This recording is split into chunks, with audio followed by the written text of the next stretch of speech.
Assalamualaikum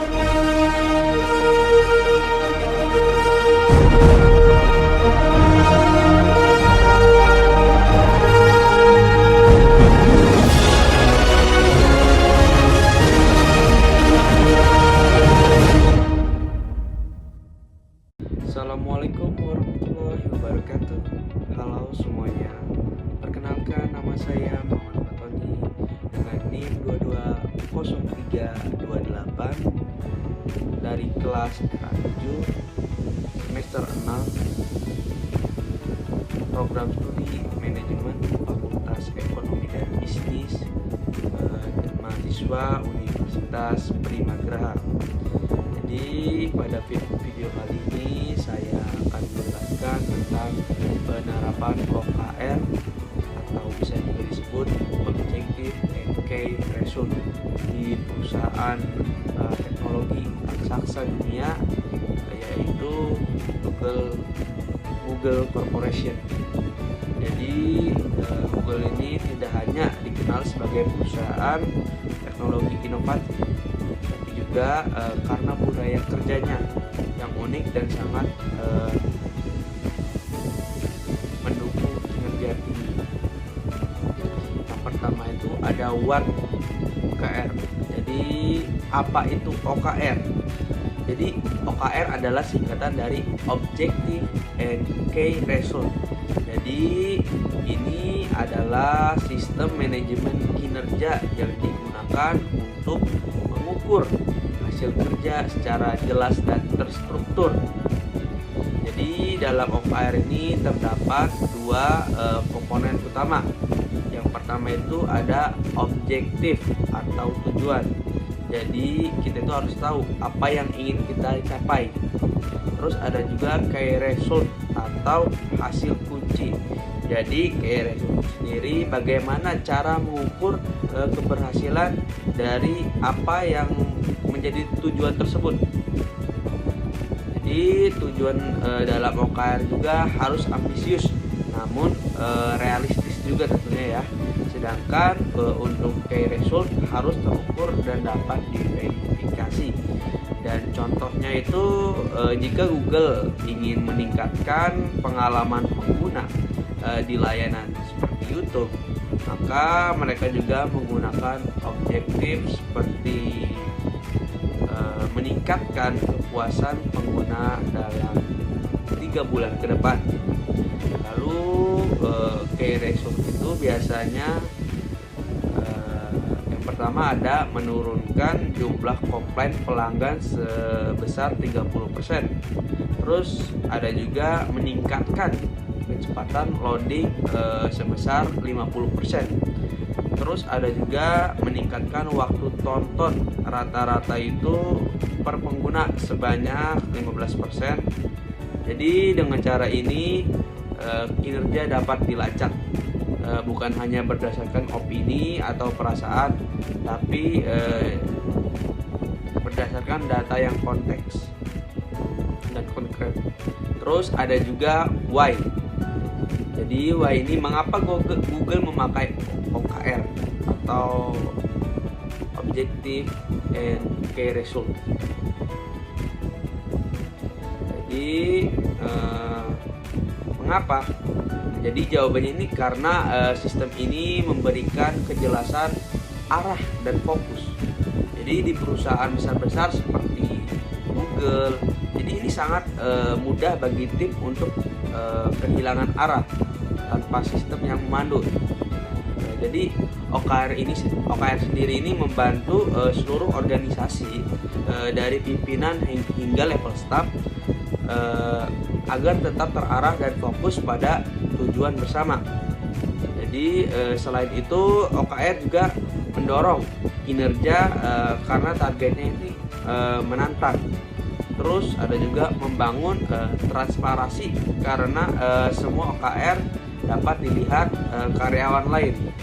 Terus ada juga meningkatkan akuntabilitas karena setiap orang itu tahu siapa yang bertanggung jawab pada target tertentu. Jadi OKR bukan hanya alat pengukur, tapi juga alat transformasi budaya kerja Jadi ia menciptakan mindset growth dan mengembangkan diri yang berkelanjutan tentunya ya. Terus ada where. Where ini di mana? Jadi di mana OKR ini diterapkan di Google. Jadi OKR di Google diterapkan di seluruh lini organisasi. Jadi menyeluruh ya. Terus ada tingkatannya ya. Jadi di tingkat koperasi itu untuk menetapkan visi besar Google seperti organizing the world information. Terus ada juga di tingkat tim. Jadi di tingkat tim ini untuk fokus pada proyek spesifik seperti pengembangan Google Search atau Android. Terus bahkan hingga ke tingkat individu. Jadi setiap karyawan ini memiliki OKR pribadi masing-masing yang mendukung OKR tim dan perusahaan. Jadi dengan sistem ini Google dapat menyatukan ribuan karyawan di seluruh dunia dengan arah yang sama. Terus when? Jadi sejak kapan sih Google dan kapan OKR digunakan? Jadi Google menggunakan OKR sejak 1999. Jadi waktu itu Google masih berupa startup kecil. Jadi OKR yang diperkenakan itu oleh investor John Doerr yang pernah bekerja sama dengan Andy Grove di Intel, tempat sistem OKR pertama kali dikembangkan. Jadi Google menggunakan OKR dalam siklus triwulan atau kuartal. Jadi artinya setiap 3 bulan sekali karyawan dan tim akan membuat atau meninjau dan memperbarui OKR mereka. Jadi proses ini membuat pekerjaan lebih adaptif terhadap perubahan, tetapi juga memiliki arah yang jelas. Jadi Bu itu siapa yang menjalankan OKR? Siapa sih yang menjalankan OKR? Jawabannya itu semua orang yang terlibat di Google. Jadi mulai dari CEO hingga staf baru. Jadi semua ini menyusun OKR mereka sendiri. Namun bukan asal-asalan OKR yang dibuat, tetapi harus elek dengan arah strategis dari perusahaan. Jadi menariknya ini Google mendorong semua OKR untuk bisa dilakukan oleh semua karyawan. Bahkan OKR CEO bisa diakses oleh staf paling baru. Jadi ini untuk membentuk transparansi dan keterbukaan yang menjadi bagian dari kebudayaan kerja di Google itu sendiri. Terus bagaimana sih Google menerapkan OKR tersebut? Nah, jadi di sini ada beberapa langkah. Berikut adalah langkah-langkah bagaimana Google menerapkan OKR untuk mencapai kinerja tinggi. Yang pertama itu ada menetapkan objektif yang ambisius, namun juga harus jelas. Jadi setiap tim itu membutuhkan 1-3 objektif utama setiap kuartal. Jadi tidak terlalu banyak agar tetap fokus. Terus ada juga menentukan key result yang terukur dan terdampak. Jadi key result harus bisa dievaluasi secara kuantitatif. Jadi seperti angka, persen, atau indikator spesifik. Terus ada juga melibatkan karyawan dalam penyusunan OKR. Jadi Google ini memberikan kebebasan tim dan individu menerapkan OKR-nya selama tetap sesuai arahan dari perusahaan. Terus ada juga meninjau secara berkala. Jadi OKR hanya ditulis lalu dilupakan. Google mengevaluasinya ini setiap minggu dalam pertemuan timnya. Jadi setiap meeting itu Google terus memperbarui. Terus ada juga titik digunakan untuk penilaian kinerja individu. Jadi ini penting. OKR tidak digunakan untuk memberikan sanksi atau bonus. Jadi karyawan jadi lebih bebas menetapkan target ambisius tanpa takut gagal. Terus untuk yang terakhir itu ada merayakan keberhasilan dan belajar dari kegagalan. Jadi jika ada OKR yang tidak tercapai, bukan berarti gagal. Google melihatnya sebagai ruang untuk belajar dan berkembang.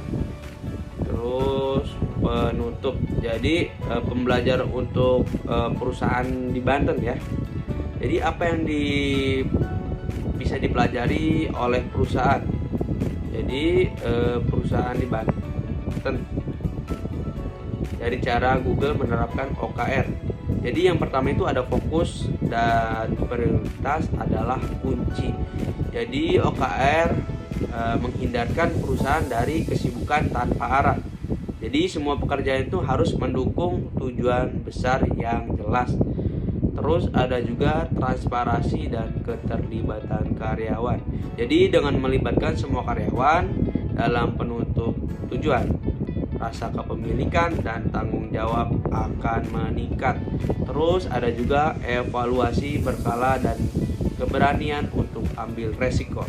Jadi Google mendorong eksperimen, bahkan kegagalan dianggap sebagai bagian dari proses pembelajaran. Terus ada yang terakhir, budaya kerja yang mendukung inovasi dan fleksibel.